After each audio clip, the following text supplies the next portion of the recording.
Today we're diving into some of the most common bedroom design blunders that may be ruining some of your bedroom's cozy vibes. And of course, I'll give you some tips on how you can fix those things as well.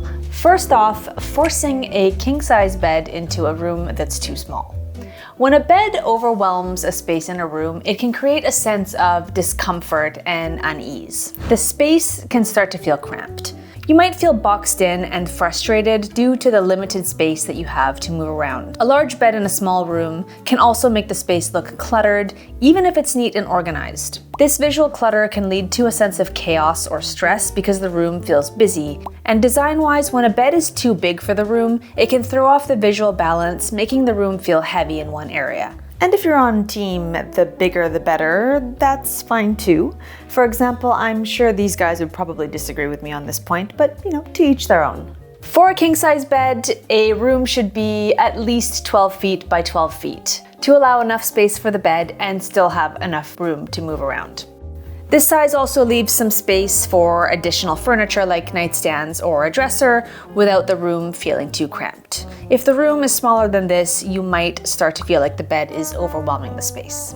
Another reason why you might be feeling cramped and a little unsettled in your bedroom is because you have too much furniture. And too much furniture can actually create a sense of confinement rather than relaxation.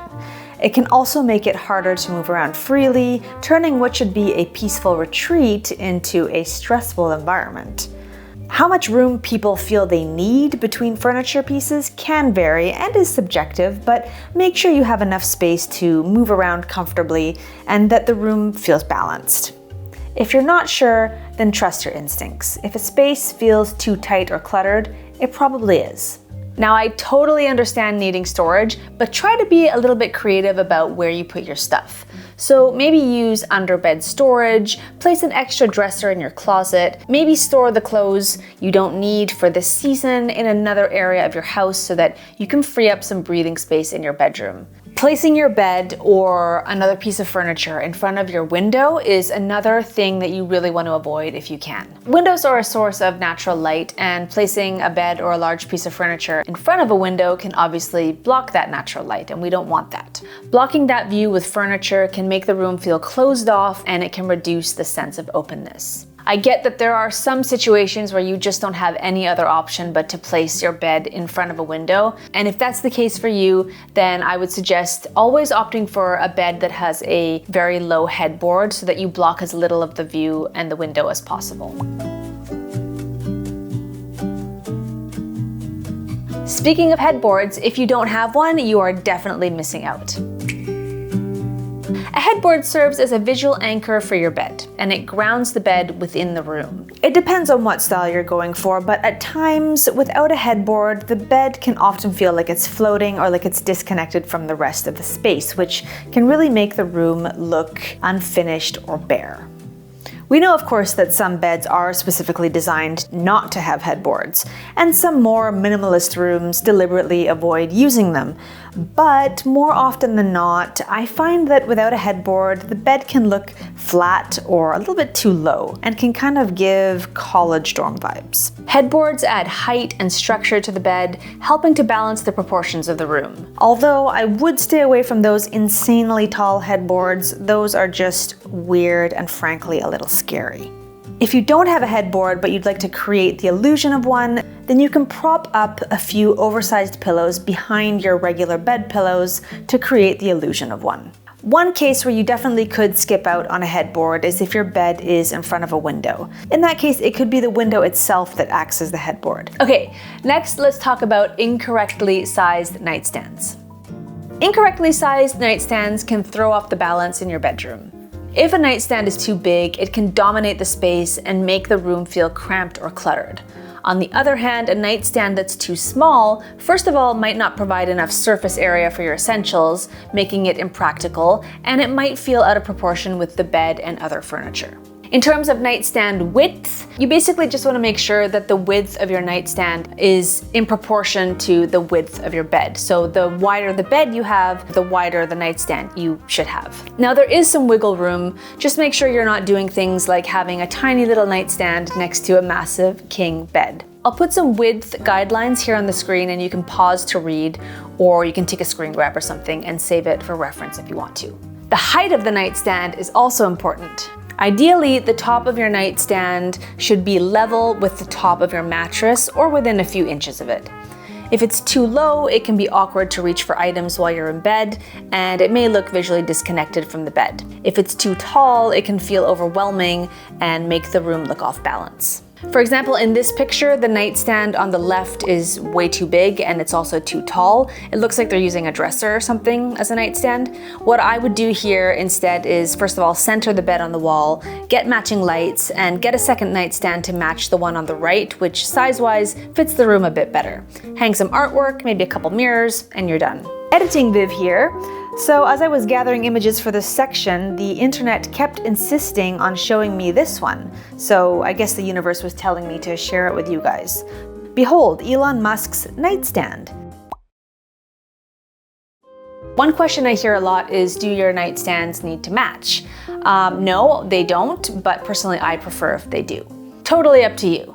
Mismatched nightstands can add personality to a room, but I think if the styles or the sizes are too different, then it kind of disrupts the flow of the room a little bit.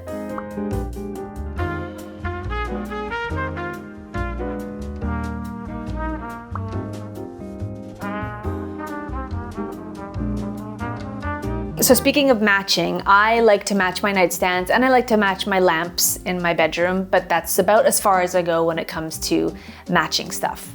Another design choice that I see often, which I don't love and is actually considered a design no-no, are matching furniture sets. I mean, you'll see it sometimes done in places like R&H showrooms, and it can look nice, but matching everything can make the room feel flat and uninspired, like it was lifted straight out of a catalog, which I guess kind of feels like, well, where's your personality, you know? Mixing in different styles, textures, and finishes adds depth and character, and it helps create a more personalized and layered look. Think about incorporating a statement piece like a vintage dresser or an upholstered bed to break up the feeling of sameness and to give your space more personality. If you've already got a matching set, don't worry, there are some things you can try. For example, you could straight up just swap out pieces from around your home. You could paint a piece if you wanted to, or you could like change out the hardware. There are just some things you could try to switch things up a bit. Now, not using a rug under your bed can definitely make the room feel a lot more bare and incomplete. It can also make your bed feel a little visually disconnected. A rug under the bed is one of those design choices that can significantly elevate the feel of a bedroom. A well-placed rug helps to visually anchor your bed, and it can bring the whole room together, making it feel more cohesive and intentional. It also adds warmth and comfort, making the experience of getting out of bed much cozier, especially on cold mornings. Not having a rug can leave your bedroom feeling unfinished and less cozy, which isn't the vibe you want in a bedroom. Okay, if you're trying to create relaxing bedroom vibes, then you have to stop using the overhead light. Total mood killer. I personally only ever turn on the overhead light in the bedroom when I'm in panic mode and I'm looking for something that I have to find now, or when I'm cleaning. So basically what I'm saying is that overhead lights are great for when we need them for like practical tasks, but they're not ideal for creating a cozy atmosphere. Instead of just using the overhead, try incorporating table lamps, wall sconces, and floor lamps. These softer light sources will really allow you to create a warm, welcoming environment that's perfect for unwinding. Now, you may have a fan in your bedroom instead of an overhead light, so here is an extra tip for you.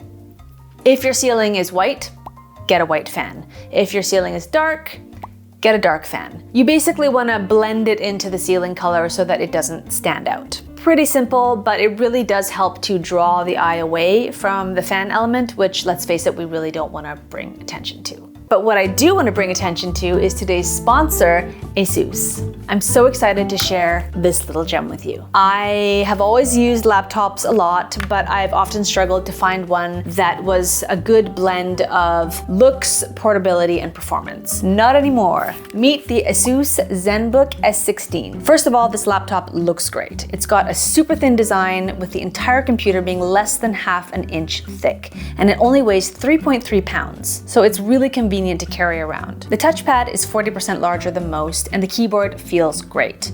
The 3K OLED display has vivid colors and deep contrasts, and I was genuinely surprised at how amazing the 6-speaker audio is.